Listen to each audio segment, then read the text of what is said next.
What's good, everybody? It's Big Game James here, and I'm with my guy DDP and Dallas Prospect. You know how we do. We talking Mavs, we talking Cowboys, and man, we're going to definitely talk some Cowboys because minicamp is here. We're going to talk about some surprising rookies, Jalen Tolbert, Sam Williams. You know we're going to do that. But man, there was a big time trade that the Mavs just executed with the Houston Rockets, and I know I'm excited about it. I can't wait to talk to you about it, DDP, because it looks like the Mavericks are finally getting the Luka train, some inside help and athletic. Talk to us about it as we jump right into this major trade for the Dallas Mavericks. Man, it's pretty crazy anytime. Like, we were just setting up to do a regular Positively Relentless, and we're still going to touch on that stuff that you were just talking about. But yeah, definitely your interest perks up a little bit when you see your team making this kind of move because this is a substantial trade. And when you look at what Dallas gave up in it, it's kind of remarkable, really. The worst thing you gave up was the emotional connection for Boban. I love Boban, but he just doesn't fit into the team's plans and framework going forward. You know, you couldn't play him at all in the playoffs. So you do that and pick 26 to get a guy that's 26 years old, averaged basically like 18 and 10 last season and shot 39% from 3. That's absurd. That is absurd value, and that is, you know, if we want to call this the first real signature move from Nico Harrison, like, that's a very fair statement. This is the first like substantial personnel move they've made. I mean, I guess you could say the KP trade, just coming in and kind of being honest with that from the jump. But man, I love this. I love this move for Dallas, especially considering the worst thing you gave up again: Boban in 26, Burke and Sterling Brown, who fell out of your rotation so fast last year. So it makes total sense for Dallas. This is a great move. Great move. I'm super excited, man, because, you know, I've been screaming for that big man for the last few years. I'm sure a lot of other people have. And, you know, the Mavericks were looking, you know, draft maybe all season, but we saw what happened in these playoffs, and we were excited. We're excited about what Dallas had did, Western Conference Finals. You're feeling good. So I think we were all sitting back and saying, what's going to happen, you know, after the, you know, great year with Jason Kidd and things of that nature? Are we going to take it to the next level? And right here, the thing I like about this, DDP, is that we just talked about how you just come off this surprising Western Conference Finals, right? A Mm-hmm. lot of people didn't think Mavericks were getting there, but not only you get there, right after it, you execute a trade like this, who you're like we just talked about. You're getting a guy who's a double last year, 38% from 3-point range, 50% field goal from 2-point range, athletic. That's what I was loving. A double guy. I've been screaming, get us a athletic double, and boom, you get a guy who's 26 years old, and that just to me shows Dallas is being serious. They're not resting on the laurels. They're not resting on what just happened in these Western Conference Finals. They're saying, let's take it to the next level. We got a taste of it. Now let's go get more. And we only gave up our 26th pick, who you knew nothing about. You didn't know what you were getting. Yes, we heard about Boban, but we saw, like you said, he fell out the rotation. It Mm-hmm. just wasn't that perfect marriage for the Dallas Mavericks. This is something that can really pop, and I'm excited to see what's going to happen even more after this. Yeah, I mean, he brings in athleticism to the front court. They've just simply lacked a guy that can take it hard to the hole, a guy that can complete athletic alley oops around the basket. You know, he worked well initially with Harden, and then the last couple of years, you know, they haven't had him obviously, but he's been able to kind of shine in really rough going for Houston. They've been rebuilding and just trying to acquire a bunch of picks. The fact that they're I mean, it makes sense that they would move him in a trade, but I'm shocked that they feel like this is the best deal they could get for him. Because Right. I think, yeah, there's a little bit of question about like him having some injury stuff here and there, but like I don't think this is by any means the best deal they could have gotten for him. So if you want to give credit for Nico Harrison here finding a way to finesse this kind of deal, this is on paper a massive, and it's a weapon Dallas hasn't really had in terms of like the athleticism and ability to finish around the rim. It kind of gives me a little bit of like a Brandon Wright vibe. Mm-hmm. Now, Brandon Wright couldn't shoot threes or extend the floor like that, but just someone who could complete these kind of alley oop and everything around the basket, just bring that extra dimension to your game.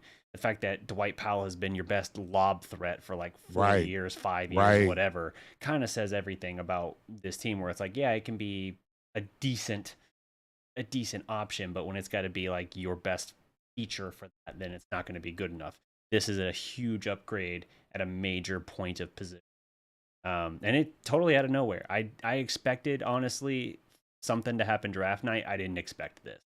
The fact that it's like 15 minutes before we were going to record this anyway, we're like, you know what? Let's go live. Let's go live. Like we were going to go live on your channel, but like, well, we're leading with the heavy Mavericks thing, so I guess we'll roll on prospecting. Exactly. And then like just listening to the chat, shout out to everybody in the chat. We're really going hard out here. But the thing that I'm looking at, now you still got Dwight Powell, and now he can come off the bench for you. Now you don't have to sit there and worry about him being that starter for you and getting 2 points, 3 rebounds, and playing all these daggone minutes and not being effective for you. Now he can go into a spot where it can be more comfortable for him. So as I said before, man, I'm excited. We, like you just said, we were just sitting down. We were talking over a little bit of topics, how this is going to do, and then this thing comes out of nowhere. Huge. I hear listen to people chat. Nico finessed him. He showed did. I love how you did it, Nico. Please do some more finessing. Finesse some more people. Finesse some more people, please, so we can get maybe another guy in here, man. I'm excited, man. Just I'm excited, DDP. That's all I can say. I'm excited because I've been waiting for this. Yeah, and you know what?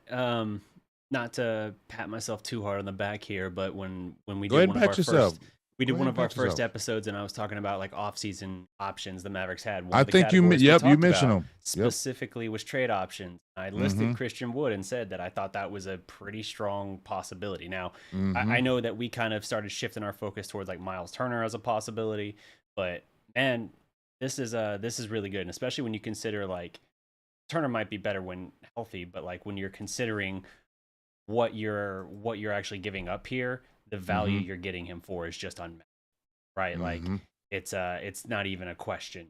That's the move. If you have both even in the realm of possibility, this is the one that makes the most sense. This is a huge slam dunk, and I feel a little bit like I called it. Maybe not called it, but I certainly was like, hey, this is one that would be a serious upgrade and would be intriguing and possible. Yeah, I'm gonna go ahead and give yourself props. Ain't no wrong with saying you called it. If you called it, go ahead and give yourself props. You know what I mean? Because I like it. Now, going from there, now you got rid of your 26th pick. We know about Boban. Now Christian Wood's in the fold. We got Jalen Brunson. They've already talked about what they're going to do with him. Do you still think, DDP, that they should go out and get somebody else, or you feel like the Mavs will be done right here? Or do you think we should add one more piece who they consider like another big 2 or big 3 type player? Because Christian Wood is not going to be that. No, but at this point, it's still got the Brunson deal that they're going to look to do. Right. Brandon, it's basically they're finalizing the deal. Woj and Shams have both commented on it and said that it's being finalized. It's not official, but it's essentially. Now in the case here, you have Wood is under contract at $14.3 million this upcoming season, and then he's an unrestricted free agent. That's going to be, this is his age 27 season, then he'll be 28 as a free agent. So my guess is you're going to probably look to try and keep Brunson. We've talked a little bit about what we think he'll get. I think that's essentially going to be it for the big swing. I know there's been some talk about like possibilities and potential scenarios wherein the Mavericks kind of scoff or blink at Brunson's price tag. I know that's technically a possibility, but like I think any things that I've talked about, like sign and trade options, like the Knicks trying to get in on Brunson because they're really high on him. I don't see that happening. I think Brunson stays home, and I think you're running with this sort of, maybe not big 3. I don't know if you'd say that. Like I don't view it certainly as a traditional big 3, considering we've been calling Brunson a true number 2 option for all of 4 months, it feels. But nevertheless, it's a lethal, potent offense attack, and I think that's all you really need. You don't have to have superstars flanking Luka. You just need guys that fit well and can be dynamic. And Christian Wood fits that clean bill of health. He fits that bill. And Jalen Brunson is shifty as all get out. He can get his own bucket. He can take some of that pressure off of Luka and create a little bit. That's it. Then you add in the fact that you're going to have Spencer Dinwiddie potentially. Now, again, Brunson's new deal might make that not the case. But if right? you do, you got three guys that can create, and you got a guy like Christian Wood who can be spoon fed by three different guys. Hmm. That's money. That's big time money, and let's hope that, those things continue to happen. Now, Dallas, got some little things going on with their coaching staff. We talked about that, especially Utah Jazz are set to interview Mavs assistant Sean Sweeney, the Mm-hmm. architect and the defensive game planner. What's your kind of thoughts on that? Because we already talked about Luka's the offensive guy. He go to the Nets, or the Nets were kind of courting him? What do you kind of feel about these two kind of offensive pieces and defensive pieces possibly leaving the Mavericks? Uh, the possibility of Sweeney leaving, I think, is an interesting one. The defense for the Mavericks jumped from like 22nd to like ninth this season. Mm-hmm. Like Mm-hmm. a phenomenal upgrade as far as the improvement there. And Sweeney deserves a lot of credit for that. Kid gets a lot of credit, rightly so, for kind of turning teams around defensively. Anywhere he's gone that first year, they've had a drastic turnaround. The Mavericks were the biggest example of that. Mm-hmm. But Sweeney gets a lot of credit because the game planning and all of that is kind of his deal. And there's a reason he's going from a guy who was like a college professor a few years ago and nobody really heard of him to assistant coach and now suddenly interviewing as like a head coach. Like there's a reason his stock is elevated that high, and it's we'll see what he's able to do and like how the Mavericks attack the Jazz. The Jazz were like the number 2 scoring offense in the NBA this year, and Mm-hmm. he made them look, you know, just completely worthless. Mm-hmm. Them look mediocre a lot of the time, and it wasn't just how they were largely keeping Mitchell out of his game, but things they were doing that just disrupted things. They basically took the Jazz's greatest strength and took it away from them, turned them into a mid-range shooting team, which they are not. Mm-hmm. So then to adjust to the polar opposite, where Phoenix loves the mid-range game, and adjust there, take that away from them, and suddenly you pull off that upset. It's just like you see why the stock elevated. People are looking at it and saying, "Yeah, this is largely responsible." So the offense might dip a little bit with Igor gone. The defense might dip a little bit too potentially, but I still think Sweeney could be a bigger potential loss if he's on. But I also think he's the one who was more likely to move on just because of how drastic his rise has been, and I think the option and possibility of moving in certainly to like a head coaching position, nobody's going to turn that down, let alone younger. Right. Yeah, you're definitely not going to do that at all. I mean, so we were talking about Brunson. Luka and Brunson were the highest scoring duo in the playoffs this year. That's kind of interesting, considering what you saw, what's going on in the playoffs with Steph Curry, Klay Thompson, these type of guys. So, we just were talking about, you think that we're finished at least on the inside moves as far as the big goes, as far as, doing any kind of trade possibilities. I kind of want to circle back once again, Mm-hmm. at the guard position. Because, like you said, we got Jalen Brunson, Tim Hardaway Jr. is still around. Dinwiddie, we don't know what's going to happen with that. But as I was saying before, do you think that they should go attack and still try to get a two guard, or should we be satisfied? Because you just said, and I agree with you when you're talking about Dallas doesn't need all these like major superstars with Luka. Mm-hmm. Okay, because Luka is the ball dominant, and he Luka, the way we watched the game in the playoffs this season, you don't need all those type of players. I feel, because the way Luka plays, it's okay. You can have a lot of good role players and still win. He just proved it. But do you think they should get another two guard, or are they going to be? Should we be satisfied at our position at the two guard spot? I think there's a good chance that you're probably going to need to be content with what they're at. I don't think you have Dinwiddie and Hardaway on this roster and Brunson. But that said, of those three, the one that would be to me most dispensable would be Dinwiddie, because I think Hardaway bring what he brings. There's value to what he brings, and you talk about a streaky two guard off the bench that could be very valuable. to this team. And now that you have a little bit of offensive firepower, before, I know when we talked about this hypothetical a couple of weeks ago, I made the case for Dinwiddie making more sense. And I think generally that is the case, but I do think the equation has changed here a little bit now, where now you have someone like Wood that's going to bring a little bit more of an interior game to this team and still have the ability to stretch the floor. That's just something that you didn't really have before. When your best 3-point shooter in your front court before was Maxey, and the dude was feast or famine so much this year. Either 11 of 14 in stretches, or he would be 2 for 37 at just hot and cold nightmare, or just absolute dream. And that's just, now you've got more balance there. And so I think Hardaway might, especially with his contract being a little bit lower than Dinwiddie's, he might actually have an option and a possibility for staying in there. Because I do think the Mavericks don't make this move with the intention of like, okay, this is like a 1-year deal with Christian Wood. That's possible. I think they're willing to, they've shown they're willing to be open with that. When they traded for Nerlens Noel, for instance, they initially offered him a 4 for $70 million contract. He amazingly turned down. And then they were like, all right, well, we'll give you, you'll get the qualifying offer, and we're not going to bend over backwards beyond that.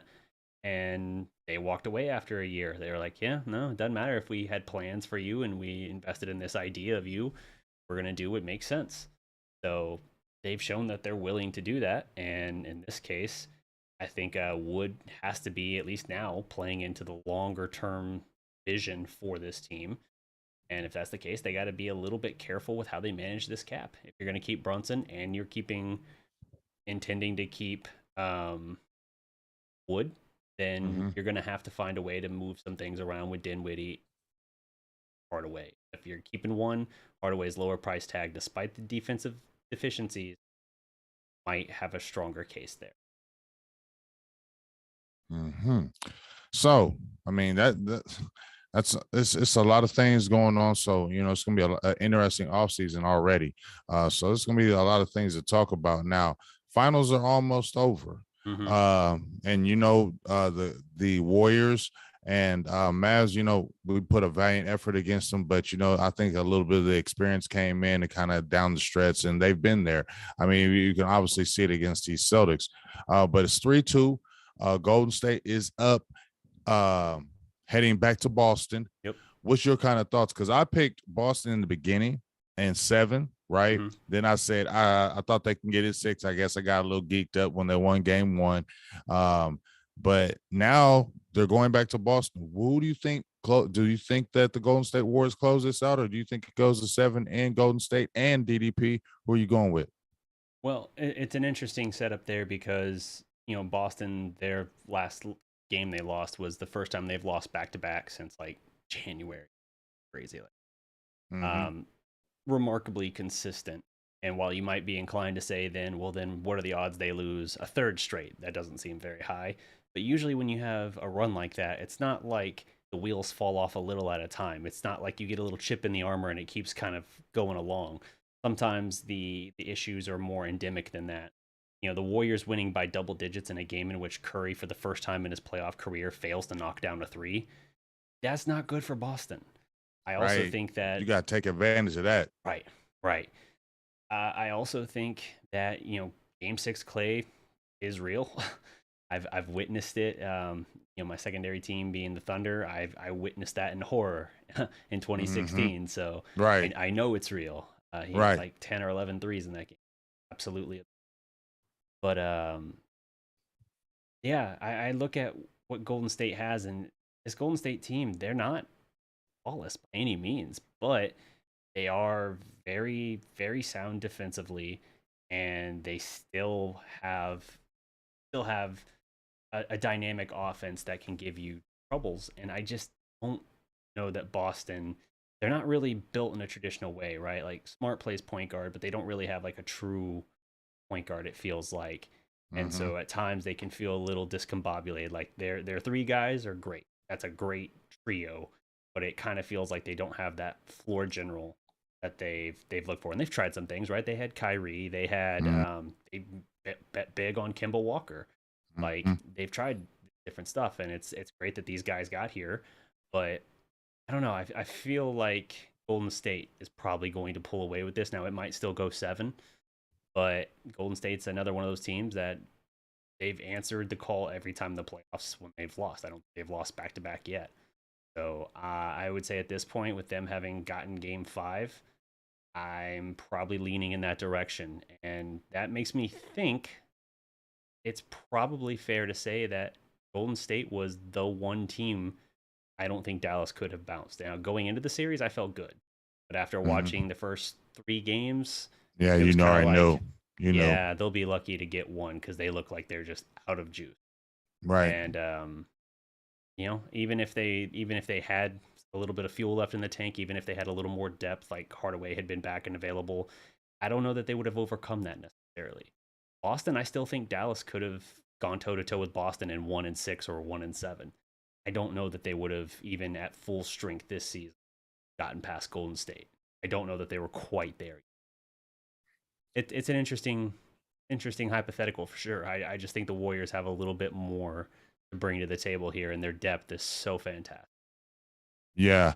I think also it's the coaching. I think Steve Kerr's been there and done that. I've seen good coaching this season. I've seen good coaching in his playoffs for him, and I think he has the experience factor is starting to come in there.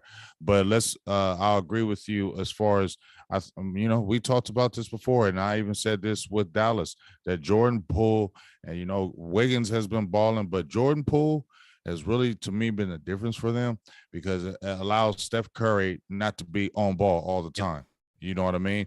And when he's not doesn't have to be on ball, bringing the ball up court every single time, and he can get off those screens, it's made a world of difference. You know what I mean? I feel like he's been the deciding factor as Jordan Poole because he can do a lot of things. I felt like he was one of the things that gave the Mavericks trouble because of his penetration, how he could set up Curry, Klay Thompson, and those guys. And he's been doing it. And I agree with you with the point guard position with Boston, because you do see that when they come down and when Tatum brings the ball up court or Jaylen Brown, they do seem discombobulated because they have to get into a different type of offense, and those guys are looking to score more than really get the offensive going. So then when they shoot a wild shot, it falls into the other team, especially Golden State's favor. You feel what I'm saying? Yep. So I'm gonna give you. We got 100 people in the chat. Yeah, it's going crazy. Chat going crazy, and we appreciate you guys. We love that you guys are up in here. Drop a like, subscribe, all that good stuff. Keep on coming. Pick up your feet, hang around for a bit. Yes, sir. Hit that like button. But I got a question before we talked about these Cowboys too. I'm listening to a lot of people in the chat right now. They're doing great, making a lot of great comments. But what's your thoughts on this, DDP? If Dallas had Tim Hardaway Jr. and Christian Wood, do you think the Mavs would have got past a Golden State? So this playoff series, if the Mavericks had Christian Wood on the roster and Hardaway had been healthy, could they have gotten past them? Yeah. I mean, if you just look at, like, if you're talking about this hypothetical here of like the same Christian Wood trade having been made just previous deadline, basically, then yeah, I think so, because you're getting another 3-point shooter, which they needed, another inside presence, which you needed. And Hardaway obviously was additional firepower off the bench, who was your second best player on the postseason last year, was sensational for probably 5 of those 7 games against LA last year. If you have that in your arsenal, I think you got a shot for sure. Now, is that a guarantee? No, but I do think that you'd have a chance at doing that. Now, how Golden State would attack Christian Wood to try and play him off the floor, that would be interesting. I'd be curious to see kind of what they do there, but it's definitely the best kind of adjustment Dallas could make, I think, given the possibilities. I know Atlanta, as Jeff points out in the chat, Atlanta is reportedly open to the idea of dealing John Collins. That's great, but like, there's no way you have the cap to do anything. Right. You don't have the flexibility. If they're making any other substantial moves in terms of dollars and cents this offseason, I think it's just going to be re-signing Brunson. And unless Brunson suddenly pushes hard for like $30 million or something a season, I think he's here in Dallas. But I don't think he's going to like try and I hope the he team doesn't. over a barrel on that. I think he's going to be willing to work in that 22 to 24 range and you still get money. Yeah. You feel me? Not to cut you off, but 22, 23 million a year is not bad. So I didn't mean to cut you off, but just kind of flowing off of that is just, yeah, Jalen. I mean, sometimes you got to look at it and say, I love it here. Mm-hmm. I got the friendship. I'm going to get paid. It's not like I'm going to get paid peanuts. And you saw what we did. And then we just added a big man who we definitely feel like, come on, Jalen. I know you got to do you, Jalen. But if you hear this show, don't do that. Get your 22 or 23 bill and stay on here, man. Yeah. It's I think there's a good chance he does, but that would be my guess for the biggest remaining move Dallas still makes. Now, I'm not going to rule anything out, but I would be stunned if they found a way to get into something else. Because if you think about it, like all of the quote unquote like parts and pieces that you had that you could say like, okay, how do we make the biggest single improvement to our roster without having to give up anything of real value? You just did it. You just sold off all the little scrap pieces. Speak. More. I keep saying more. Sterling Brown, Boban again. Love Boban, but he just doesn't play into the big picture of what this team needed to do. Like 26, which again, there were some intriguing options there that I was curious about, and he certainly got me interested and hyped up for a few of those guys. But you're not going to expect a rookie to come in or even a second-year guy to come in and really make that next step for you there. So this is a good way to be aggressive.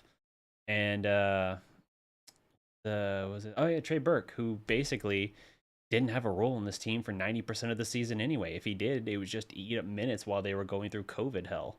And that was ironic too, considering his stance on that kind of put him on a hot seat. So, yeah, it's just not, there's not a lot there. Now, Big Fat Winner does make a good point. They do have a trade exception worth $11 million, but it expires, I believe, draft weekend. So they do still have some options. That's actually probably worth segment here in the near future. I have a chance to take a deeper dive on that and see realistically what you have there.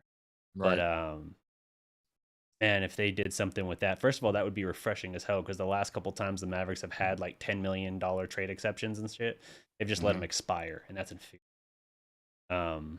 So if they actually found a way to do something with that, then I'm fully bought in on this new front office, at least in terms of like management and strategy and everything.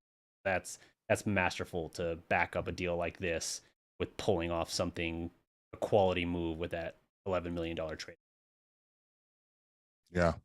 Well, like I said, we're gonna see. It's a lot of interesting things opened up now with that trade options. Now I'm looking at some few things in the chat, and I seen a question right here, and I'm gonna ask you this as well. I don't think it happens, but where is it at? I think Cameron Carp says, or somebody, I can't remember who said, but they were asking about Jeff Harbis. He's asked that, remember how Zach LaVine has been in the air? I don't think that happens now. No, I didn't think it was going to happen before. Heard on that anyway was that he's likely to sign with Chicago a new deal. Yeah, that was like yesterday. I saw that. I didn't want that because I didn't feel like he would take the Mavericks over the hump.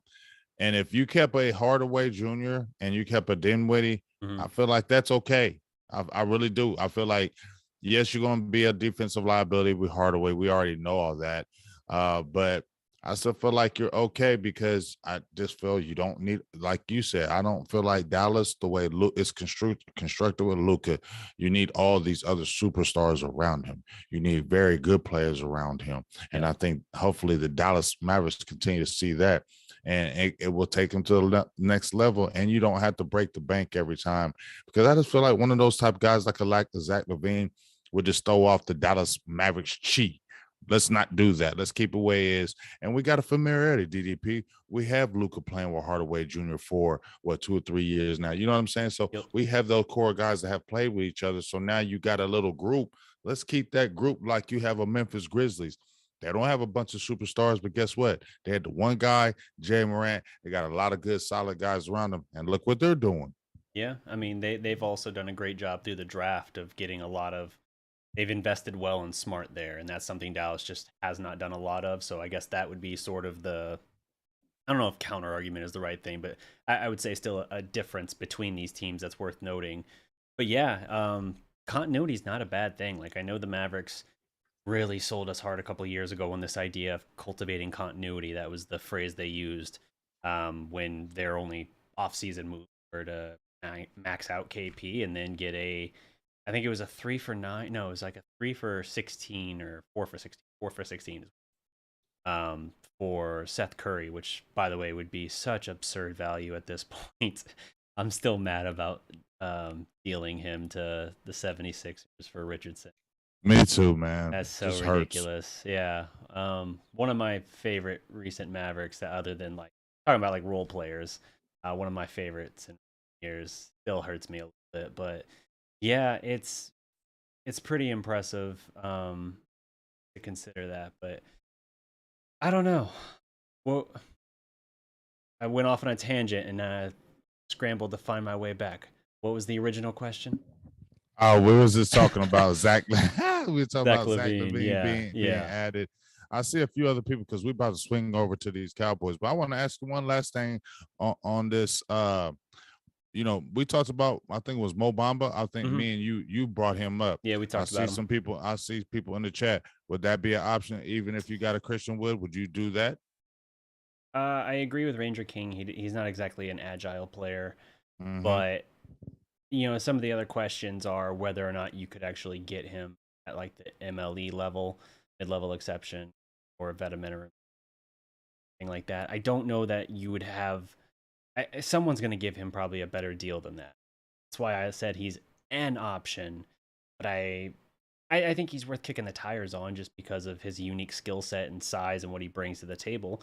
And if you're bringing him in to be a role player, then yeah, it's worth kicking the tires for. Now, is he going to help you in like a hypothetical playoff series like we've just been discussing here, like the Warriors or something? No, because they're going to play his ass off the floor. But it's still something where it's like it's it's a prospect. I feel like if you can get a affordable deal, you kind of have to try. Like if you can get a Mm-hmm. guy like that who's got a high ceiling, you kind of have to. Shout out to Mm-hmm. Innie in the chat, and That's funny. That's why I was laughing. I immediately thought of him when the deal came through. I was like, oh man, he did Brother, like an hour-long video and then followed I it up with know. another video. I Like know. impressive stuff he was doing, and Great like stuff. And three it's like, days wow, later, wow. yeah, 3 days later, it's all for nothing. Yeah, well, we kind of felt that was going to happen. We were talking about the draft picks because we kind of know the Mavericks. Kind of felt like in your spirit that they kind of weren't going to keep that pick out. You know what I mean? Yeah. It just kind of felt like they were going to go that route and probably, that was their one dangling piece. Because we know we were just talking about, how them people love them draft picks or futures, Yep. and that's what people are quick to dangle, or those draft picks or those future picks. So in my heart, I was like, yeah, let's get a young player, of course. But when you're getting something like this, you're not mad at giving up that 26 pick. No. Shout out to Inye for the great video breakdowns on those prospects. Shout out to you, big dog. Shout out Ananiah. So, Ranger King asks about Mitchell Robinson. We talked about him a little bit as well. The most recent stuff I had read on that basically said the Mavericks weren't terribly a possibility. He's a more traditional big. He has no ability to stretch the floor, and so I don't know how much that factors into the thinking. But again, if you want to talk about a sturdy traditional big man type who's been pretty productive and is certainly a young player, that's not the worst option out there.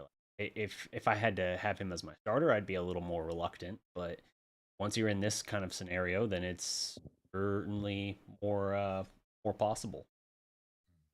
Let's see. Check something here. I was gonna see where I read that that tidbit. Take the wheel.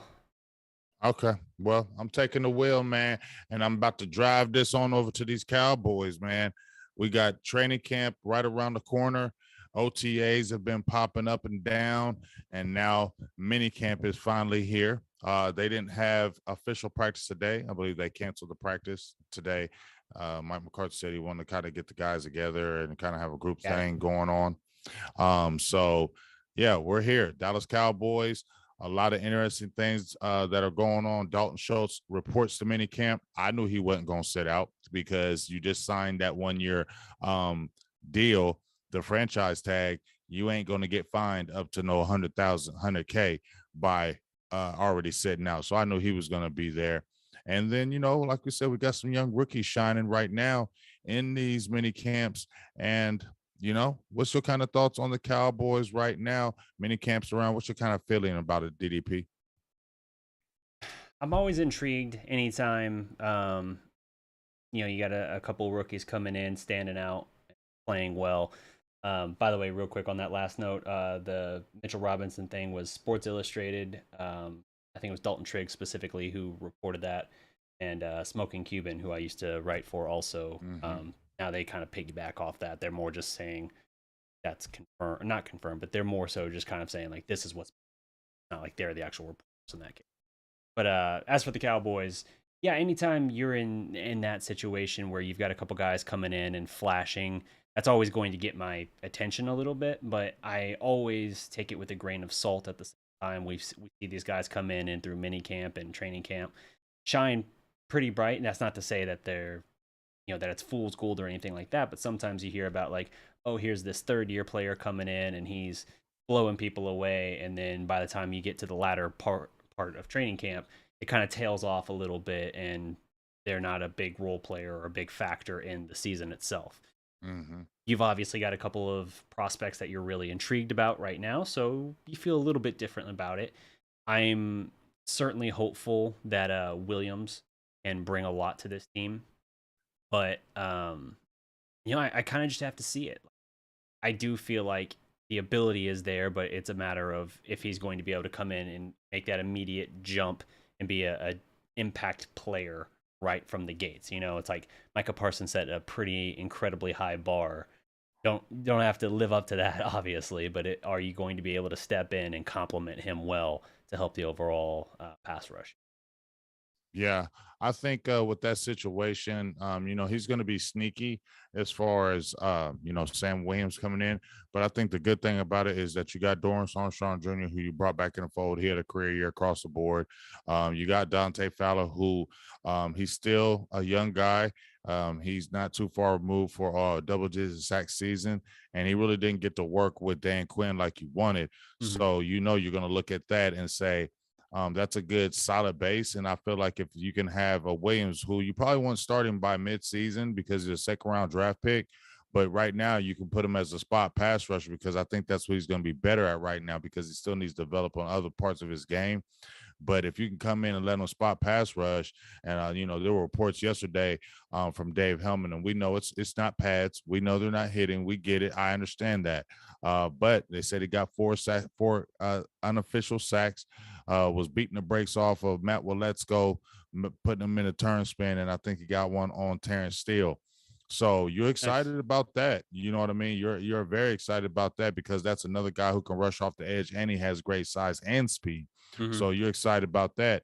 Now, another young rookie who's been turning up, who was out for a little bit, and everybody was like, what's up, is Jalen Tolbert, the third-round draft pick from Southern Alabama. Yeah. Now, you already have Michael Gallup out. We know about the injury. We know about Amari Cooper being gone. A lot of guys are sitting out. CeeDee Lamb. A lot of receivers are sitting out right now. So you got the Vasher, Simi Fehoko. Those guys are trying to really let people know about themselves this year with the other guys out.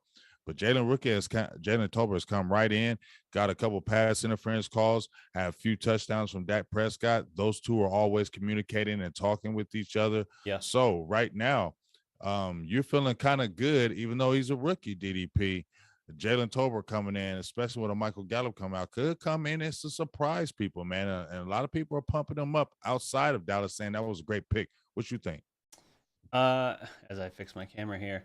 Yeah, I'm certainly intrigued. I don't know much about him, admittedly, but I'm always intrigued if you got someone that's able to come in and make an impact. So, based on what you're saying, yeah, that's something I'm definitely intrigued by. Yeah, and also, not just that, some other things that the offense, because we've been really talking about, been talking about the offense. I felt like the offense was going to be behind the defense, DDP, because of Hmm. the losses. And then you have Dan Quinn coming back, and you really only really lost Randy Gregory. You brought everybody in the fold, and you added through the draft. But there's some things that been talking about in there, and I want to get your opinion on, because me and you both talked about this prior. Number one, Dak Prescott. They're saying he's looking leaner, bendier. You know, he wasn't big and stocky, so maybe he's getting a little bit more of his twitch back, where he's got more movement and he could possibly be running more. That's what's been said in the offense, that he's probably, and I feel like that's an element, DDP, that he still needs to do. Not all the time, but there was a lot of times I felt in the season where there were open lanes for him to run and he didn't do it. I Oh don't know yeah, if it was the, there's no question that he was mm-hmm, reluctant to run at times, and how much of that was the mental kind of reluctance and fear from having broken his ankle the way he did the year before, and how much of that was just the physical limitation, having that steel plate and everything in his leg, how much that made it. So I definitely thought once it kind of became clear he was reluctant to run, that it was problematic for the offense, because it seemed like teams were almost daring him to do it once they realized he really wasn't going to do it. And that made mm-hmm. things a little more difficult for the thing overall. Yeah. Um, how do you feel about it? Do you want to see more of that in his game, or do you want him to kind of, hey, let's kind of stay in that pocket? Um, I think he needs to at least have the threat of it, the willingness to turn to it. And again, once it became clear he wasn't going to do that much, particularly after he came back from the calf strain last year, Mm-hmm. I think that's when things got a little more difficult. It's not like he's a guy that you ask to take off and run 20 yards downfield or scramble and do a whole bunch of stuff. He kind of dances around, and he's just got to be willing to tuck it and run when he has to, and pick up 6, 7, 8 yards or something if the other team's in a man coverage and he's got open field ahead of him. So he's not a guy with blazing speed, obviously. So it's not like he's got to turn on the burners, but he just has to be willing to move. And that's why I feel like there was just a combination of things, part of it mental, part of it physical. And yeah, we know what his training camp last year was, with the long previous off season with the ankle, then the strained ligament. What was that ligament even called? Like the ulnar ligament or something, basically, like I in don't know. his, It it was was messed basically up though. in his armpit. Right. And then you get the calf strain in the season. So yeah, no question, no doubt. I'm not surprised that he was carrying more weight than usual and not his full fit self to play at his best. But that said, do I want him running more? Probably not in the big picture, but I at least want him to be willing to run a little bit more, so you at least keep that threat present. See me, I want him to run more. I don't know. He don't have to have, like, I liked it when they had those read option plays. They had those designed runs for him that you Mm-hmm. can put in the game. Because as long as you play smart, you'll be okay. I just feel like that was a freak accident when he made that run against the New York Giants, Giants, yep. and that just kind of happened. And I don't foresee that, and I feel like that got to be a part of this game, because, like you said, DDP, the threat, it's got to be a threat. They got to think that you are possibly going to tuck it down and run, Yep. and then it changes the dynamic of the defense when they know you are that dual threat guy. And I feel like it needs to be incorporated at least a little bit in his offense to keep him a little bit honest, because it's 3rd down and 3, and that lane is open to run, and you can get that first down. You still trying to scan the field to do something. Just run the ball, dog. Because I've seen, like, Russell Wilson, those guys, he's older now, but guess what? If that offense is all stymied up and he sees a lane, he'll run 7, 8, 9 plays. He's going to do whatever it takes to get in that end zone. If it has for me to keep running, then I'm going to run to get us down the field. You know what I mean? Yep. I think sometimes Dak feels like he's got to throw us into the game to, I don't know about proving, but just feels like it sometimes that, just the back the critiques off of him about throwing the ball, winning big games toward the end. So we'll kind of see what that happens, if that's going to really be incorporated. Also, before we get ready to close up out of here, Yes. Tony Pollard, he's a big name that's been in here. His contract's going to be up after this year, DDP. Everybody's been screaming for more Tony Pollard, more Tony Pollard. Now we're hearing about how he's been playing quite a bit of receiver in these OTAs and been in the slot and doing more punt returning. Mhm. What's your kind of thoughts on Tony Pollard? Is this fool's gold for us again? Just a lot of talk to get us all excited for him not to see the field? Or do you actually think Tony Pollard is going to get some work this year and they're going to really use him as a weapon? Let's say kind of like how San Francisco has the Debo Samuels of the world. I don't think they're going to use him like Debo Samuel, but I do think I think he's going to get more usage than before, if for no other reason than when did we talk about before? We mentioned it in one of the last episodes, the kind of parachute escape hatch or whatever for the Cowboys regarding Zeke. Is that after Right. this year or is it after next year? It's after this year, actually. After this year, okay. So I don't think Pollard's getting a second deal here. You know, you don't see Pollard jerseys in the Right. Zeke is the marketable one. I get that. That said, I do think that there's a very clear bit of evidence now that Zeke is, at the very least, it might not be 50-50, but it needs to be like 55-45 Zeke at that point, in terms of Zeke to Pollard ratio. So I think he's going to get more opportunities, but I'm also aware that it's not like it's a new offensive coordinator coming in or a second-year guy. Kellen Moore's been around. Pollard has been in this offense. So, like, it's not like he's rolling out a new skill set and Kellen Moore's just like, oh, what is this? Right. Like, he's seen this. Right. Whether or not he's willing to actually honestly assess it and say, like, have I really been trying to get the most out of Pollard that I can? Whether or not he's willing to do that, I don't know. But I'm always I'll believe it when I see it kind of guy.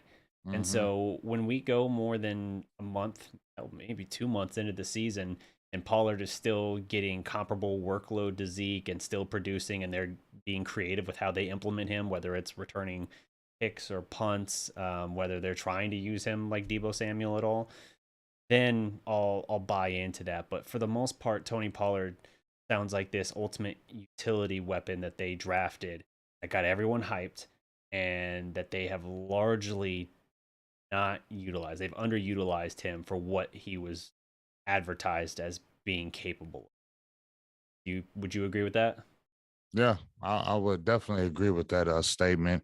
I just feel like, I already told you my feelings on the season, DDP. Last year I went into the season like we'll see because we done heard it time and time again. I drank that Kool-Aid last year. I drank it because I felt like there were certain games that Dallas was getting over the hump. 2 games in particular, a game against Minnesota when they won with Cooper Rush, and that game against New England Patriots when they were riding that winning streak. I was feeling like, okay, maybe they got over the hump because we've seen Dallas too many times lose those type of games, But for me to see what happened in those playoffs, it was almost like, okay, same old Cowboys. So now I'm sorry. I'm just going to look from afar and, I'm not going to believe the hype of Sam Williams because he got 4 sacks on uncontested rookie who played in a small school. You know what I'm saying? Oh yeah. I can't get hyped about that. So it's a wait and see approach with me. I heard too much of the hype around these guys. I heard too much of the hype around the offense or what we're going to do. Oh, we're going to do this. Oh, we're going to do that. And it's always, we're going to do this after we get our butts kicked. You know what I'm saying? You should always just be doing it just because, not just, all of a sudden we're going to change. We want to get more physical. We want to do this because of what happened. Okay, we hear you. But let's put it on the field and let's really do it. So anything that these guys are doing right now, let's see. But I'll be in training camp next month at the end of July. It's our annual trip, so will be year 4. So then I'll be able to see it through my own eyes, DDP, and drop shows and go from there. But not believing the hype from somebody else's eyes any longer. But one big thing that happened, DDP, in the Dallas Cowboys circle was a long time Dallas Cowboys beat writer. And you mentioned him earlier. Yeah, Dave Hellman. He's off to, I believe, CBS Sports, and he's still going to be covering Cowboy, or either that or Fox. I got to get it right. But he still says he's going to be covering Dallas Cowboys football just over there. For the team. Yeah. So, I had Dave on a couple of my shows personally. He's always been a good dude, always been a stand-up guy, always been approachable. First time I ever met him was at the NFL Combine in like 2018, And, he was very gracious. We had great talk. So sad to see him leave DallasCowboys.com because he brought a really good element. But, best of wishes on his new endeavors and his to be talking Cowboys football. What's your thoughts about that right quick? No, I agree. It's definitely kind of a closing of an era because he has been a great source of information and insight these last 9 years. He's always done great work. I know when I was working for Blogging the Boys, each week, like when you were one of the newer staff members, each week one of your kind of articles you were responsible for was like kind of the aggregating of like the Cowboys news. So it's like basically backlinking like these other articles, whether it's from these outlets like Dallas Morning News or whatever, and you're linking their story and basically having like a quote from it and a blurb. And I always made a point of finding whatever Dave stuff was always really, yeah. I'm glad he's still going to be covering the team in some capacity, even if it's not for the team specifically. But it's definitely a good one. Sorry about that. Yeah, definitely a good one. Yep. So, kind of rounding this thing off, DDP, what's your kind of final thoughts on the Mavericks Cowboys as we get ready to head into NFL season, leaving out an NBA season, but big time trade for the Dallas Mavericks. We're excited about that. What's your kind of final thoughts about it? Well, shit, for the Mavericks, it definitely caught me by surprise. Like I said, I thought something might happen draft night. The more I thought about it, I was literally going to talk about this tonight. I was kind of like you said, becoming more convinced like they're going to do something. I don't know what, but I almost don't feel like they're going to do anything with the draft pick, or they might select a kid and then you find out within 30 minutes it's part of a deal, So I didn't expect this now, and when I heard they made a trade, even when I heard it was Christian Wood, I was like, "Ooh, Christian Wood. Okay. I like that. What'd they give up? Holy crap! I really like that. Like I couldn't draft up a better deal. Like like when you're doing your first trade discussion, your hypothetical with someone or whatever, you don't really want to like put your first offer out there as like the max of what you're willing to give. You want to undersell them. Like, oh, well, we want to trade for Christian Wood, and we'll give you Boban, pick 26, Sterling Brown, and Burke. And Houston was just like, yeah, whatever, sure. And Dallas was like, wait, really? Seriously? Okay, yeah, all right, yeah. No, you already accepted it. Can't take it back.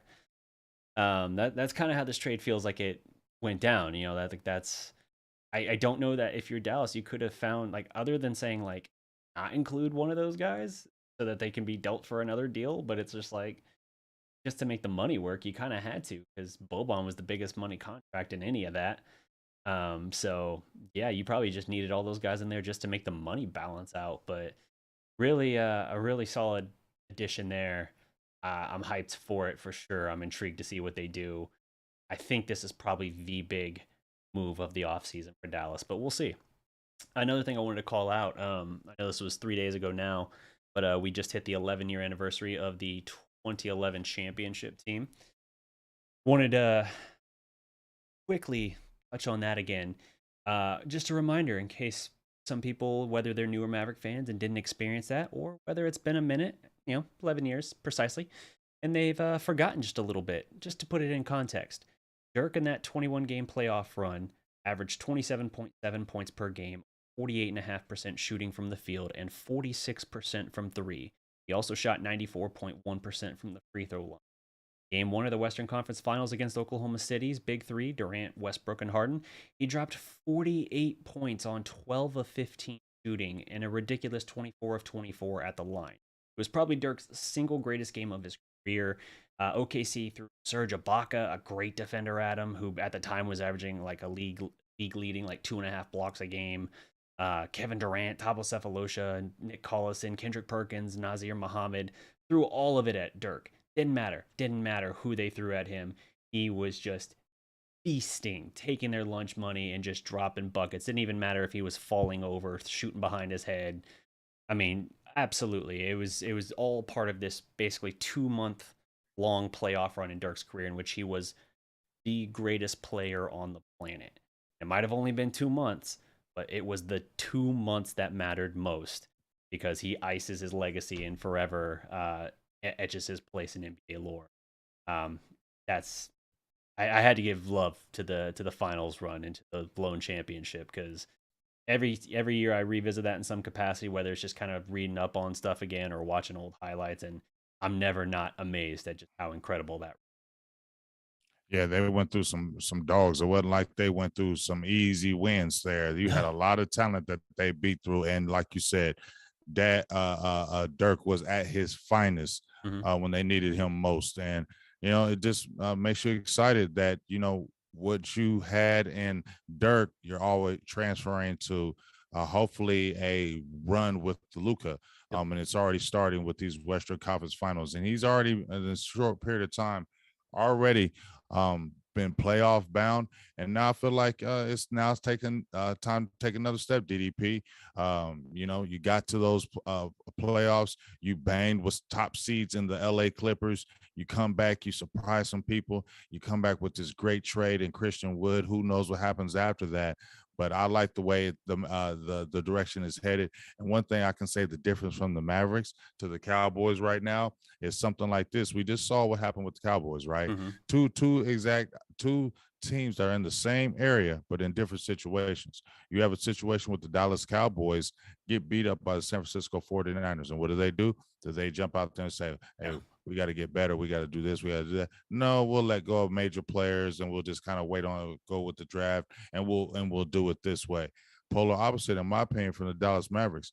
They get to the Western Conference Finals. Nobody expected that, and they don't sit there and sit on their hands and say, "Hey, man, we got to Western Conference Finals. Let's pat ourselves on the back and let's be good." No, they said, "No, we got to taste that. We want more. So let's go ahead and get aggressive and let's make things happen." And I think that could be the difference from the Dallas Mavericks possibly getting another championship before the Dallas Cowboys.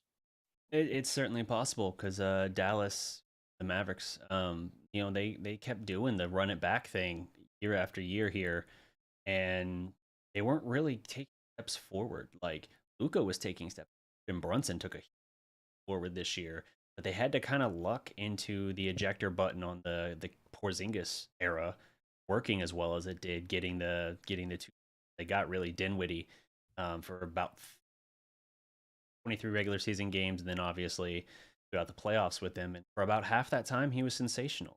About the other half of the time, he was pretty bad.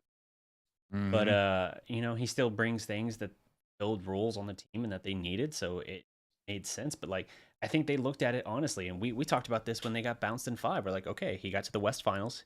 That's something that's going to help appease him, getting a deep playoff run and upsetting the teams that they upset, being picked against in every series. But he didn't get so close that the front office is looking at this content, saying, "Yeah, just run it back, man. Just a little bit better health." Imagine if we had Hardaway, or imagine if we'd had a full season with Dinwiddie in them. It's going to be different. No. They got just close enough to appease Luka and tell ownership and the front office, like, you know what, we can't be satisfied with this. We got to find that next. Because Hawks tried running it back largely after they went to the Eastern Finals. They took a big step back. So I think Dallas has the right mindset, and they're showing like maybe they can learn and understand that you can't just keep running back the same squad year after year and hoping that role players who are already extended past their expected ceiling are going to somehow find another level. Maxi's not going to get better. He's not like Right. He reached his peak. Oh yeah, and I think he did 2 years ago. I Mm-hmm. think he's been asked a little better, but his last couple of years he's been having back issues and the mileage is catching up with him. I don't think you can keep saying, yeah, this is like a more not centerpiece, but one of our key guys that we're keeping around for a long time to play this major role for us. You have to adapt, and I think this is showing a willingness to do so. I'm intrigued. I want to see what they do next, and hopefully this era can be as prosperous as the past. Yeah, man. So I like I said, I like where it's headed. I'm excited about where it's headed, and like you said, I want to see more. I ain't gonna lie, it's just whet the appetite a little bit to see what these Mavericks have in store, and let's see what these Cowboys do. Me and you both talked about this. Hey, we just keeping it real. The excitement ain't there. Mm-hmm. We're just, hey, let's see. Just been too many disappointments, too much talk. And honestly, I just feel like it's really just still going to be the same thing this year with the Cowboys. No matter how much they hype it, Yeah, they got the talent, but obviously we see it's more than talent that gets you to a Super Bowl and a championship. So we'll see. But man, it's been a great time. We've had a great time today. Great chat. It was over Still got almost 100. 100. Yeah, I Still still got got 100 100 in the in there chat. now. Still got 100 in the chat. Shout out to everybody in the chat today. We were excited because we knew it was going to be a good one when we heard about that deal with Christian Wood. But really, shout out to the chat.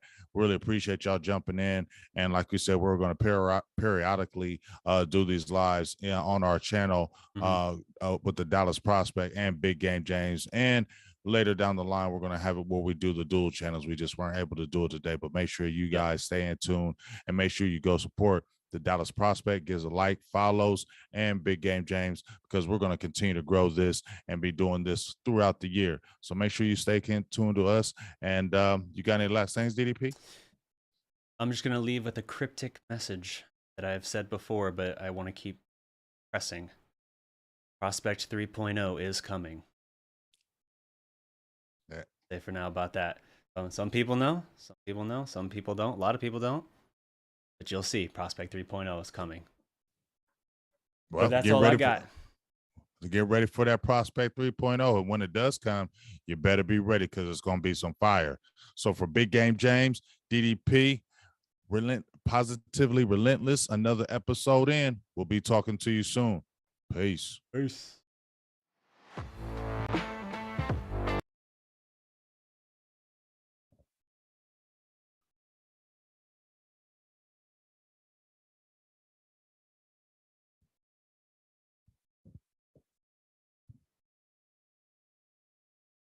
We good? Man, that would.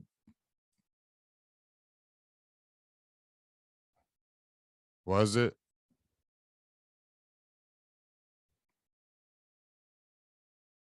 Mm-hmm.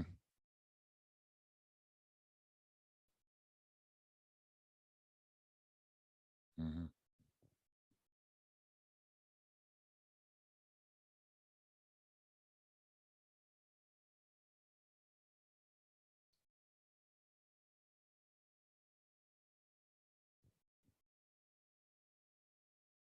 Well, hey, like I said, it's all